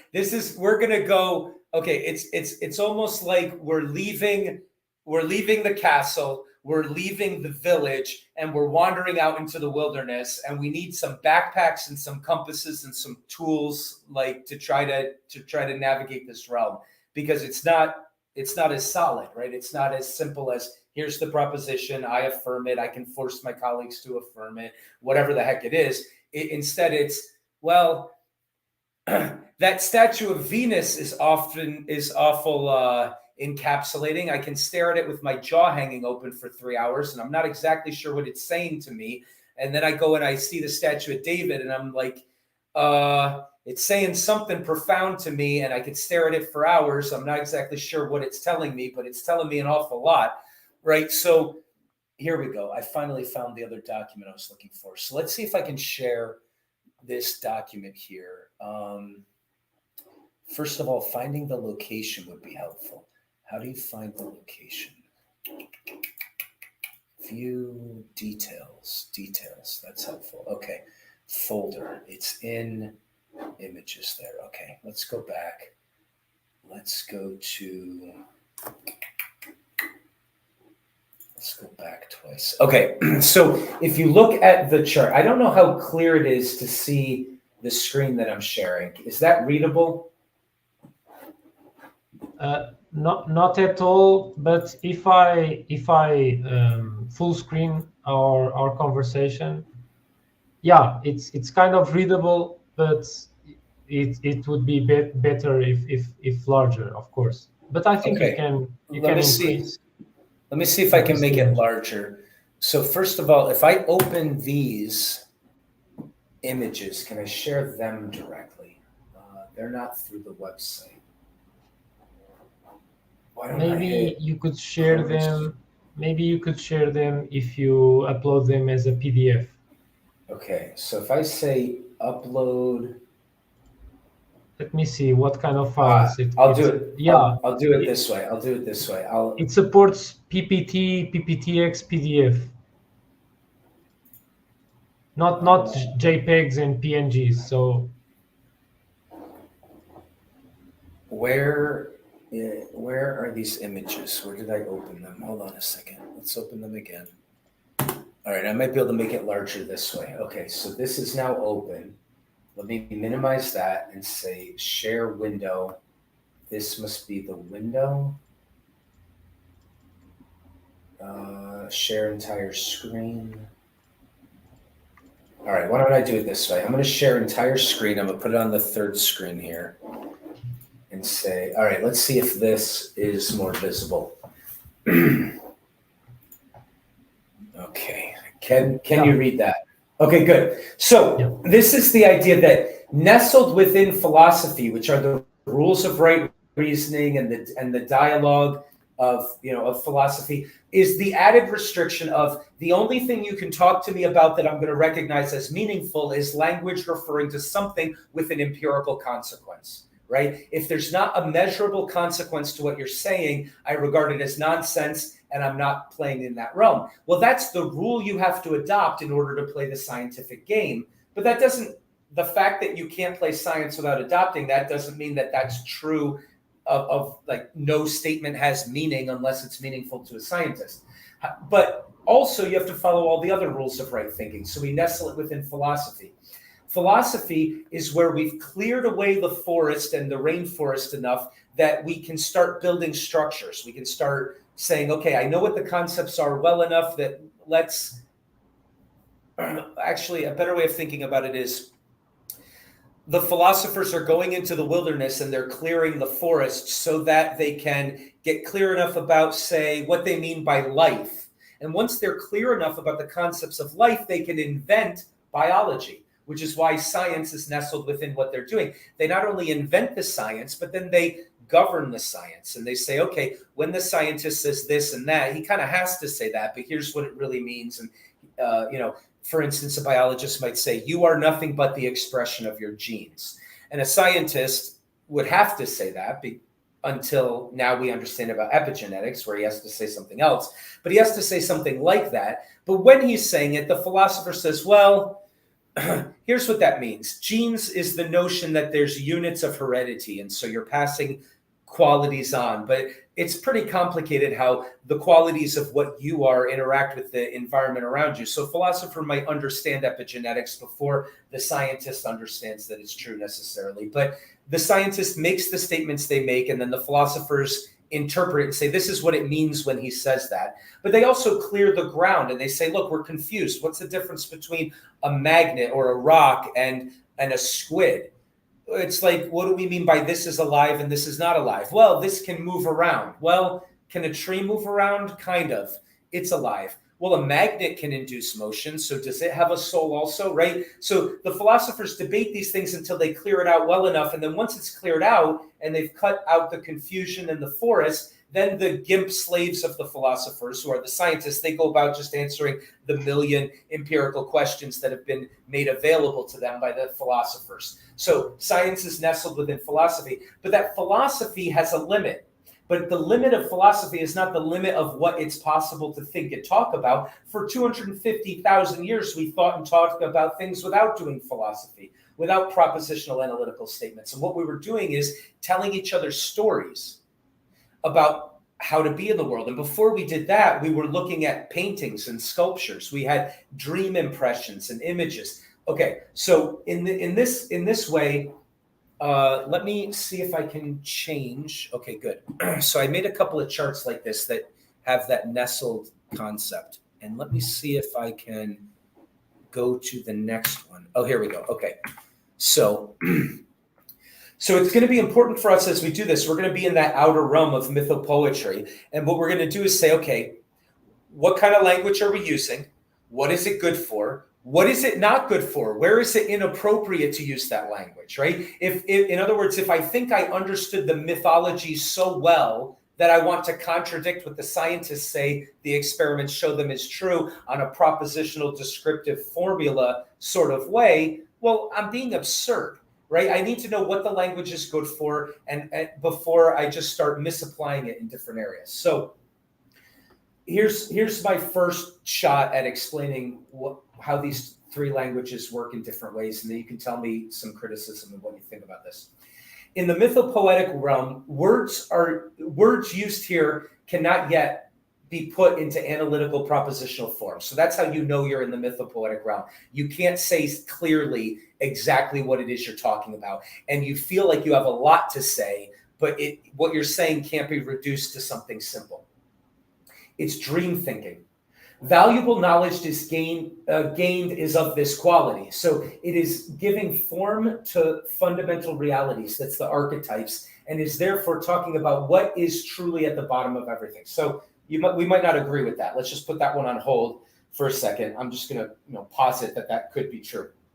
In philosophy, the rules are about right thinking. Rules of logic prevail here. When the dreams are clear enough, the philosophers can explore the wild areas and cut them down and prepare the way for scientific thinking, right? Just like the scientists can start working when the philosophers have cleared the ground. Once the dreamers and the prophets have sort of encompassed a vaguely mapped out area of understanding what's out there clearly enough that you can start to put things into propositional form, then the philosophers can take over. and start making those ideas clearer and clearer. Knowledge gained here is the clarification of specified questions, right? So with science, you're trying to sort of get an answer in a sense. We'll talk about the limits of that answer in a minute.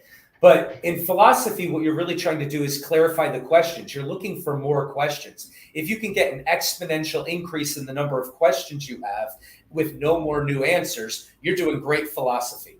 Okay, and we talk about that in the other course, how that can be and how that actually has sort of been the history of philosophy, where you used to say, well, what does it mean to be a good person? Let's do Aristotelian ethics. Well, look for a good man. There's a good man. Let's see what makes him good. Well, you get to Descartes, and it's like, do I exist? Well, there's a lot more questions there, right? It's like, what do you mean a good man? Is there anybody out there? And do I even exist? Well, you get all the way to Nietzsche, and it's like, wait a minute, what do you mean I? Are you sure there is such a thing as being that does stuff? Or am I just nothing more than the things that are being done, right? So you're not just questioning your eyes, but what's behind your own eyes. And so there's like this exponential growth in what's questionable. And you could think of that as a way of measuring the progress of philosophy. The point is that they're looking for questions that are more clear, and they're clarifying the questions. Okay. It rules over science by explaining what scientists mean when they say the things they say. And fundamentally, it has to rely on something outside of itself for coherency. Now, let's talk about that for a second. Here's an interesting idea. You're not going to get to the moon doing philosophy. However, you're not going to get to the moon unless you first dream about getting to the moon. Okay? Science, all of the scientists in the history of science for the last 500 years could have been studying nothing but one blade of grass in my yard, and they still could find more stuff to study about it. Okay? What makes them study one thing instead of another doesn't come from their science. What makes them say, this is curious, this is interesting, I'm driven towards doing something like this, is characterological. And so, right, you see what I'm saying? So there's instincts involved. Well, that's the proper realm of mythopoetry. If your soul isn't organized properly, you might not be able, you might try to say, what if I could create a disease that killed all life on Earth? Well, that's a question you could be driven to in science. You could also be driven to trying to cure diseases. But the science isn't going to tell you what to go after. So science is nestled within the ethics of philosophy, but philosophy itself is nestled within the ambitious, what's the language? The instinctive drive towards something that is poetic. The only way you can describe it is poetic. You're a part of the universe, and you're resonating as a part of the universe with a universal aim that, if we ask Nietzsche, it's the goodness of the whole towards itself. If you go to, Christianity, it's to understand the face of God and to serve him properly. But whatever the answer is, it's in that mythopoetic realm, right? It's not, you're not going to find a formula or measure it and put it on a scale. It's not in science. And philosophy can do a lot to clarify it, but even philosophy has to be nestled in something larger that's characterological. Okay, so science, right thinking rules still, but added restrictions. That's the empirical restriction we're talking about. It does the grunt work in the cleared out realms provided to it by philosophy. It answers questions amenable to empirical testing. The only language recognized here is talk that has measurable consequences. So we already talked about all that. Let's see another version of this. Okay. What do the words truth mean in each of these? Okay. In mythopoetry, truth is something like proper orientation in the world of personalities so that you may move forward and manifest your nature in the larger drama. It means I'm aiming in a direction and I'm going to get to the thing I'm aiming at. Right? The arrow flies straight and true. I will be true, my darling. That's what we mean when we use the word true. Now, the way we use the word true changes in each of these realms, but it's very analogous. Okay? Ultimately, it's inarticulatable in propositional form. So whatever the truth is, Christ said, I am the truth. he was talking mythopoetically. It's a character. It's a way. There's a way of being. The truth is a personality. You can get to know her. You can have a relationship with her or him or whatever. But that's what it is. You can't reduce it to a proposition. You can't say, I found the truth. And then make a statement, right? Philosophy, the acceptance of clear questions and rejection of confused questions. Propositional statements. Wait a minute. This isn't the right one. Articulatable. Probably. Okay. Propositional statements. Okay. Propositional statements articulable in analytic language, potentially affirmable. Well, that's the language they're using. But for truth in philosophy, it might be something like, do I have another one here? Okay, yeah. Okay, good. So here's a definition of truth in philosophy. Such and such articulated proposition is true if it is believed for good reason and corresponds to reality, right? You don't have to use that definition. There's actually really cool challenges to that definition. But that definition has ruled for most of philosophy. It's, what is it called? Justified true belief, right? There's a tripartite formula to it. But that's what we mean by true in that realm. What do we mean by true in a scientific realm? I know the formula I derive from the data, peer review and replicability, determine which formula to adopt and which to reject. The formulaic description of phenomena given starting data is true if it agrees with measurement, right? It's something like given X and Y, you get Z, right? It's formulaic, but this one's maybe even a little bit more helpful. Okay, good. So what about knowledge, right? Knowledge in the realm of is different than true, right? Knowledge is Adam knew his wife. Okay, you know personally something that you can never reduce to a little algorithm or a simple proposition. The logos is the organizing principle of order acting on chaotic potential. Okay, we'll talk more about that as we read the creation story of the ancient Greeks. The arrow flies straight and true. So that's knowledge, logos, and true. In philosophy, knowledge is I know, it could be I know someone is wrong when they say X, or I don't have knowledge because I don't have justified true belief, or something like that, right? The dialogos is what drives philosophy. So it's the conversation between challenging each other's views. You know, I get together with someone who I respect their intellectual integrity and their aim to get to the truth and the good, and I'm trying to do that. And so we have different perspectives and we challenge each other's formulas until we can sophisticate our ideas and get closer to the truth. Where's the one I really want to look at here? Because one of these... Okay, so let's try this. Mythology and art introduces you to the personal forces which are the world, and places you in relation to them. Words are insufficient. You have to have King Lear. You have to have a painting. You have to have a symphonic orchestra. You have to be standing in a cathedral that's shouting at you, this is who you are in relation to the cosmos. But you can't reduce it to a proposition that says something like, you're small in relation to the cosmos, or the cosmos is designed in a way where you are evidently a piece of it, but it scales up huge and small. You could reduce it to a billion propositions and you'd never fully encompass what it is that is being spoken to you when you walk into that cathedral or into that castle, if the architecture is giving you an intimation of your place in the body politic instead of the cosmos. Okay. So maybe the three levels would boil down to, I know maybe I'm simplifying too much, but the mythology and art is where we are phenomenologically challenged.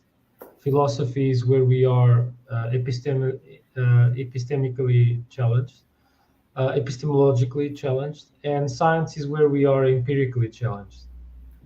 So phenomenology, bingo, for mythology. I wonder if for philosophy, we might want to say I'm dialectically challenged or propositionally challenged, because questions of epistemology can be dealt with in the realm of philosophy, but also this mythopoetry is sort of, well, maybe you're right. Maybe if what you, yeah. Did you say ontologically or epistemologically? Epistemologically. Oh, yes. Okay, yes, exactly. I'm sorry. I heard ontologically for some dumb reason. Okay, yeah. Okay, and what did you say for science? Where science is where we are empirically challenged. Freaking brilliant. Okay, so I put 5 charts together to try to say that, and you said it perfectly. Okay, that's brilliant. Okay. Yeah, this is where that dialectic maybe ushers in the living voice, and so I try to see these realities in a different way than you, and it's brilliant. I want to make a 5th chart that just says exactly that. Mythopoetic is phenomenological. That's great. Philosophy is epistemological. What can I know as a proposition? That's perfect. And then the scientific is empirical. I think, that's really genius. That's what all these charts were trying to say.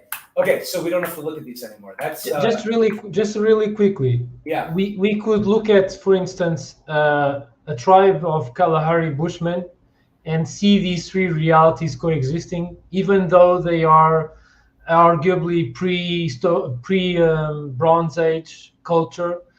They have science for their tracking. They are scientists at tracking, literally. They know if the animal was limping, the species of the animal. They can identify each of their bodies by their tracks and how long they have been there, and at what time they passed through, etc. So these guys, they have a model in their minds of how tracking works, how tracking is, how tracks are laid down, and how they degrade over time, etc.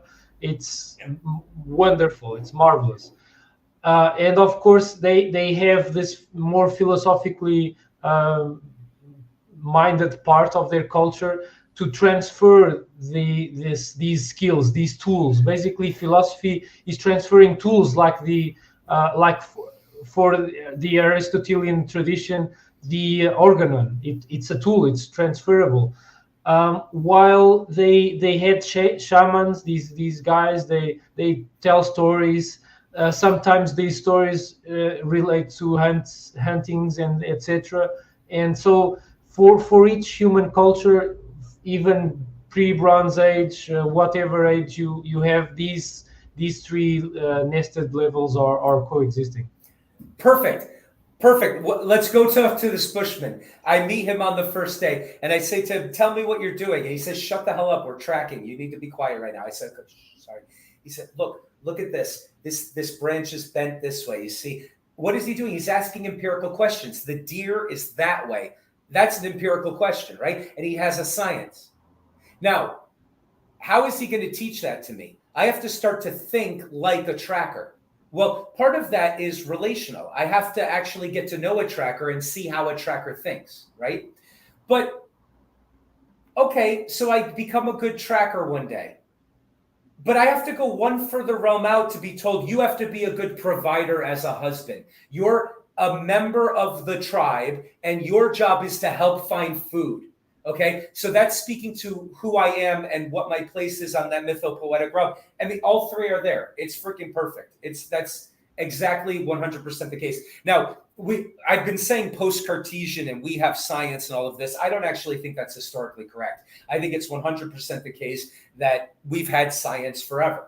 We've been thinking empirically forever, and it's developed and whatever, but it's been available. It's just today we have a scientismism attitude where it's like, this is the thing. And that's, I think, the thing I want to push back against. But the thing is, our tools have evolved, and we have even conceptualized new tools. And by tools, I mean things like what we call formal logic, what we call the patterns of thought that we call the scientific method, the checks and balances that should be employed to either falsify an hypothesis or kind of reinforce that it's so robust that we cannot falsify it. So we just kind of let it be until something better replaces that model.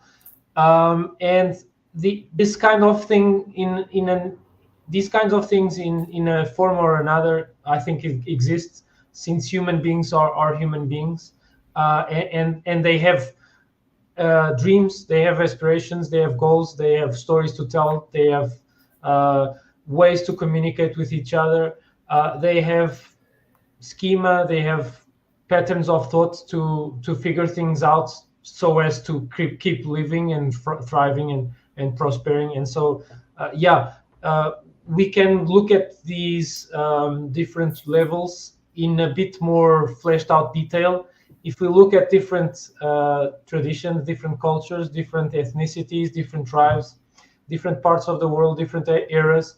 We see these things mix and match and happen again in different forms. It helps us focus on what is essential and what is accidental. Perfect.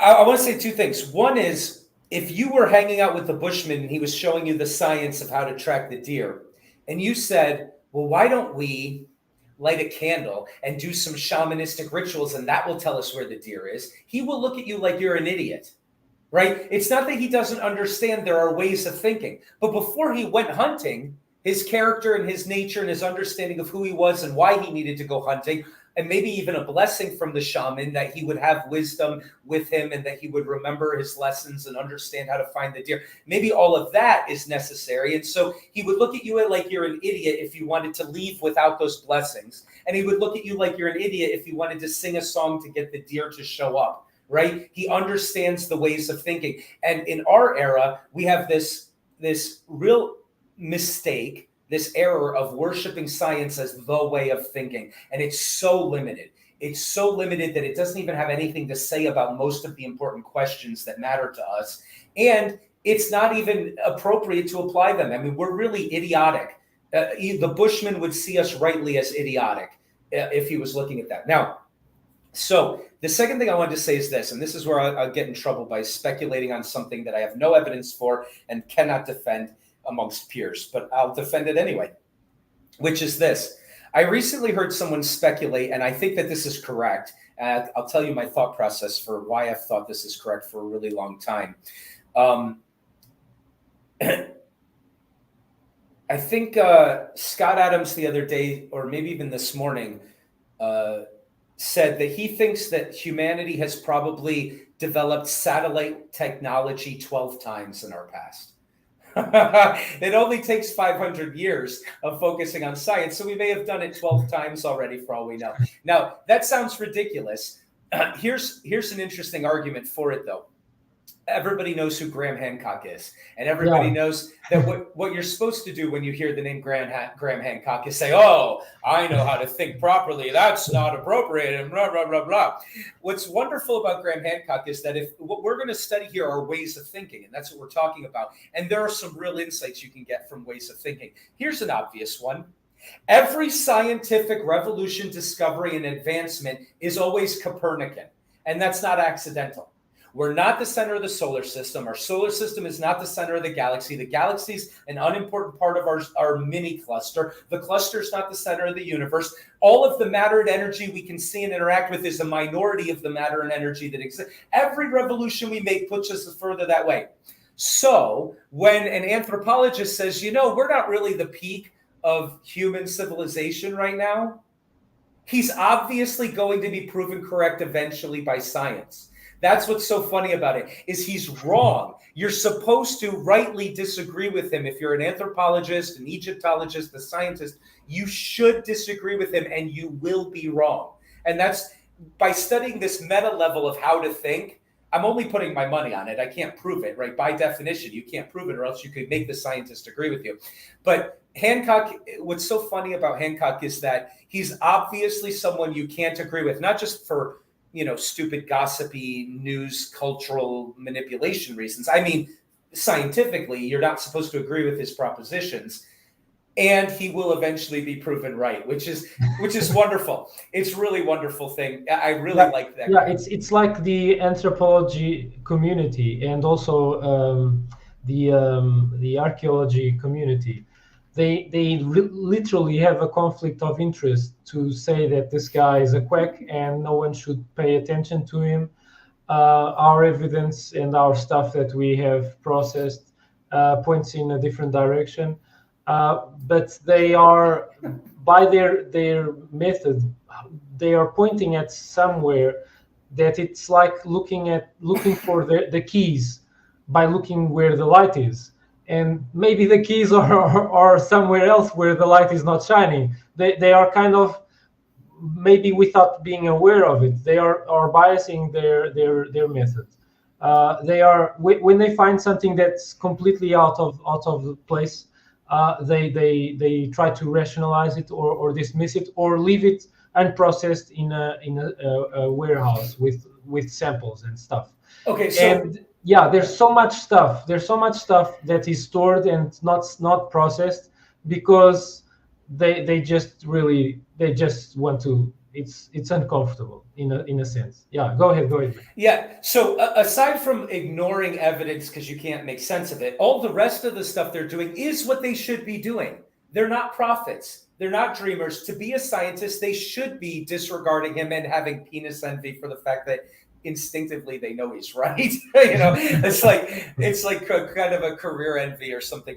But they should be upset at him because that's what makes them good scientists. And so, there's not even any criticism from me towards what they're doing. It's just from this meta-analysis of zooming out and saying, okay, wait a minute. He's pointing towards the Copernican revolution. He's basically negating the stupid assumptions you're making before you realize you've been making them. But you'll eventually discover that those were stupid assumptions. And so obviously something like what he thinks is what we're eventually going to figure out.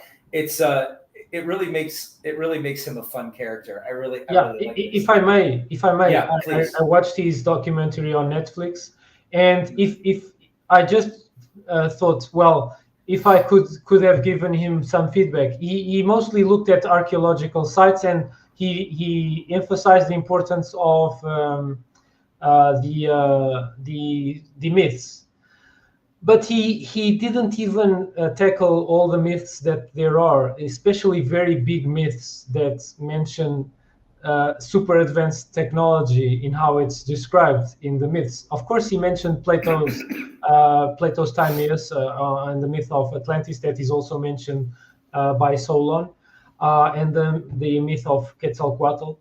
But he completely skipped the Ramayana that clearly describes flying contraptions that can even launch missiles and stuff. Fire and whatnot, maybe even nuclear weapons of extremely explosive ordnance. And these things, they are called Vimanas in the ancient Hindu texts, and also in the Mahabharata, which is the other big myth of ancient Hindu myth. There is all manner of advanced tech being described there, and he didn't even mention that. And I was like, man. He only had so much.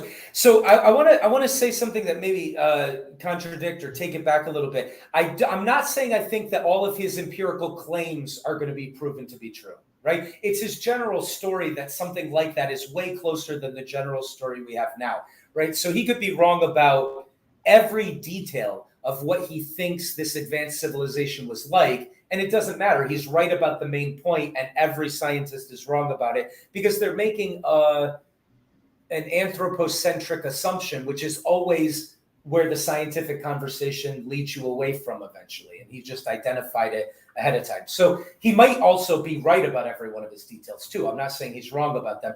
I'm just saying the only point I'm trying to make is that his anti-Copernican instinct is going to be obviously in front of the actual scientific discoveries that have to lead in that direction, because that's the type of game it is. But look at what happens. You have these scientists, archaeology guys and anthropology guys. They are not even thinking like scientists as we would like them to think, like Richard Feynman. Unfortunately, there are many that don't.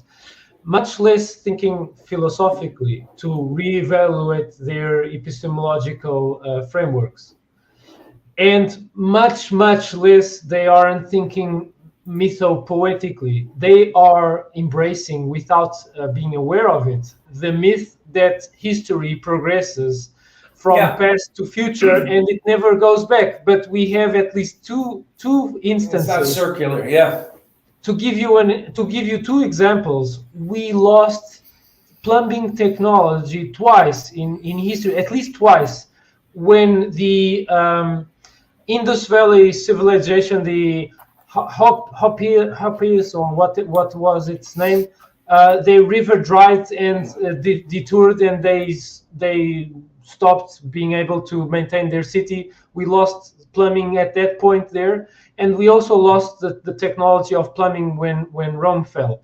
And we had to reinvent it many centuries later, basically. And this is just to give an example of a concrete technology that is lost, but a whole cloud of technologies is constantly being lost when one of these big examples is lost, and we need to go back and figure it out again.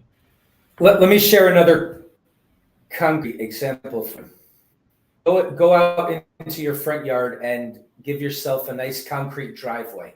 Why don't you go build a concrete driveway with our technology? About 6 years from now, it's going to be cracking and falling apart. It's just a slab on the ground. Why is the Parthenon still in one piece? Yeah, if it were not these Venetian army guys, it would still have a roof and all. It was cannonballed. How is one pillar still standing? Exactly. We don't have the technology to make a concrete pillar that will last 2,000 years.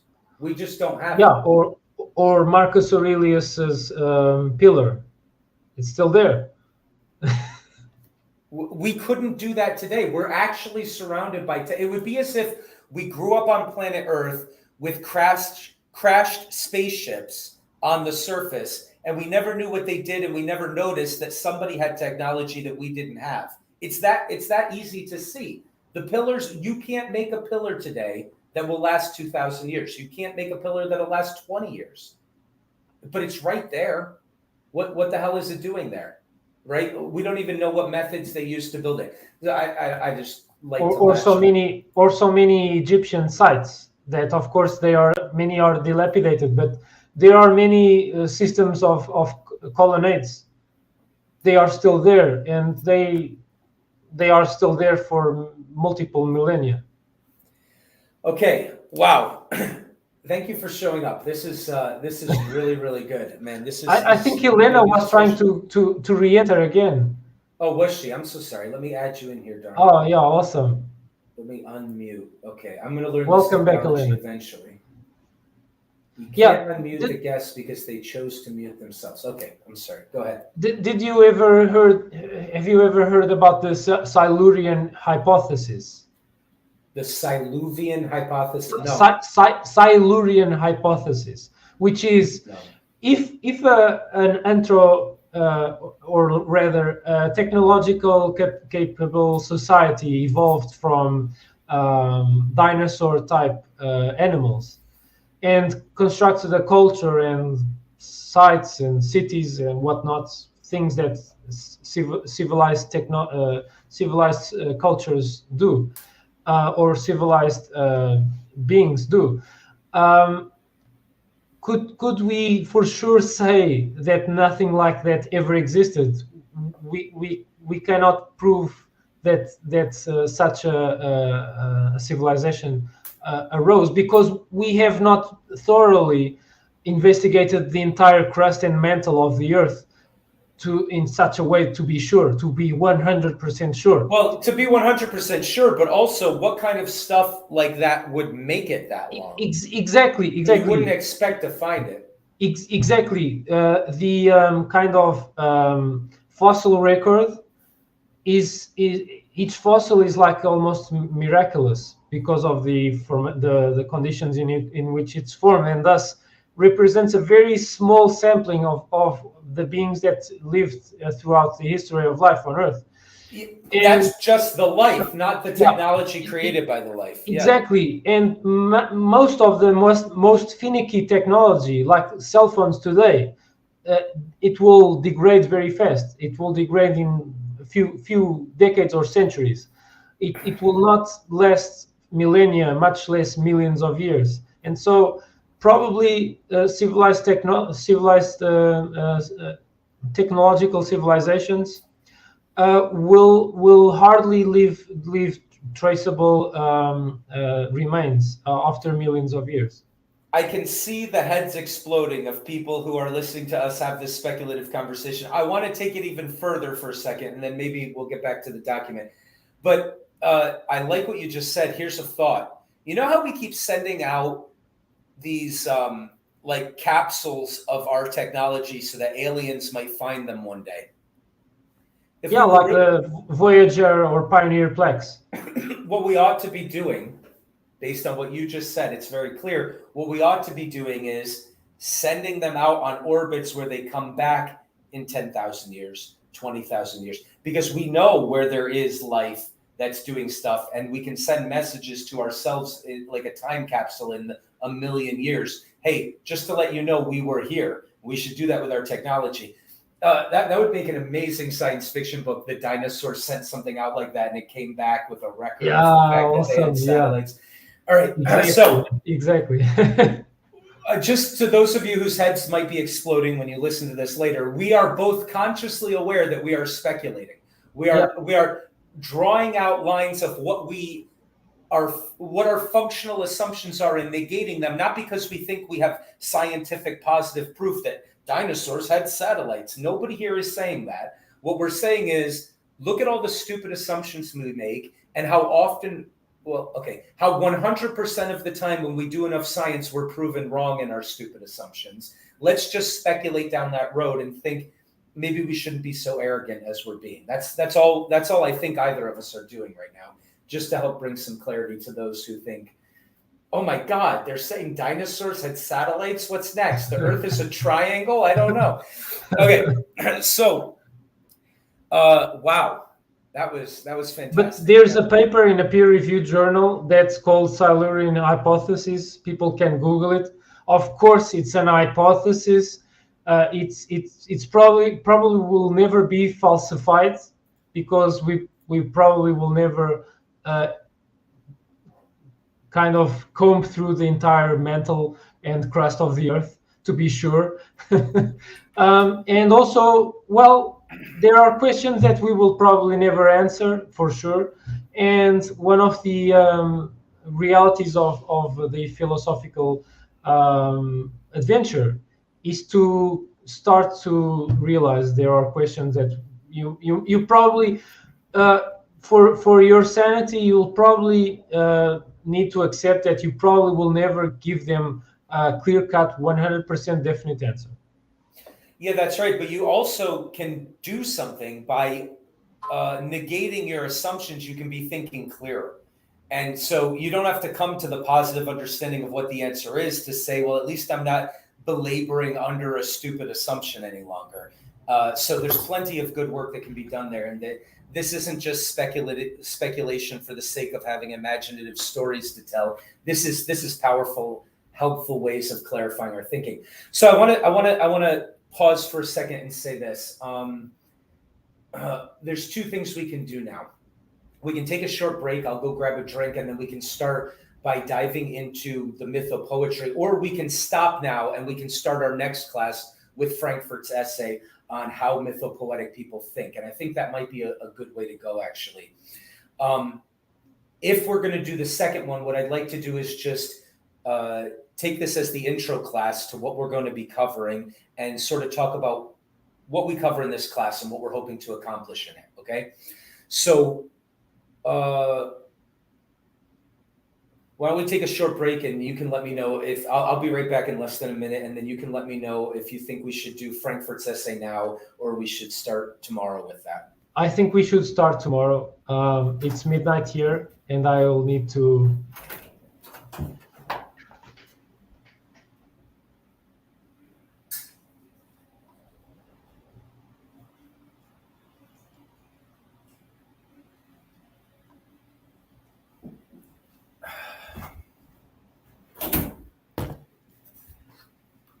So this has been a great discussion where we've started to play with the different ways of thinking. But what we're going to do next time is we're going to get more concrete into what mythopoetic thinking actually is and what the principles are and how we can use it. And it's not just, oh, anything I feel, anything I dream, or anything like that. There's a way of thinking that way. So we're going to start with that tomorrow, and we're going to talk about the Frankfurt, and I have some disagreements with him, so we'll have some good discussions. Flesh out the mythopoetic way of thinking. And then what we're going to do is probably spend a class talking about Jungian keys for interpreting mythopoetry, and maybe a few lenses about the kind of truth that we're after and how we can tune our ears to hearing it properly. And then the main meat of the course is that, oh, there's the camera over there, is we're going to be reading the Metamorphoses. Rogério was mentioning a bunch of different scientific models for understanding creation and being. I think those who want to take this class are going to be pretty goddamn surprised what people 2,000 years ago had to say about the nature of being and how being comes into being and what the world is composed of, and how comfortably what they say fits in with all sorts of the latest, most advanced scientific understandings of things. It's going to be a real mind blower. Now, the point of our course is not to try to pull science out of the story. The point is to say, let's get in touch with the fundamental truth that's so profound that even science can be done off the top of it. And even science can eventually start to say, how did you know that so long ago? That wasn't even what was interesting to you. You were talking about other things. So we'll talk about mythopoetry and how to think that way and what that game is like. And we'll do the Jungian keys. And then we're going to just get into reading Ovid's Metamorphoses. And so that's what the rest of the course will be. And that's probably a good place to wrap it up. Yeah, sounds like a great plan. And now, this is also our first experiment with me as an old man trying to figure out technology. So is there anything else I should do here? I can hit stop screen sharing. Do I just hit end broadcast and then we all say goodbye to each other? Or is there something I should be doing? If you end the broadcast, I think we'll still be here. It will just have finished the video. Okay, here it goes.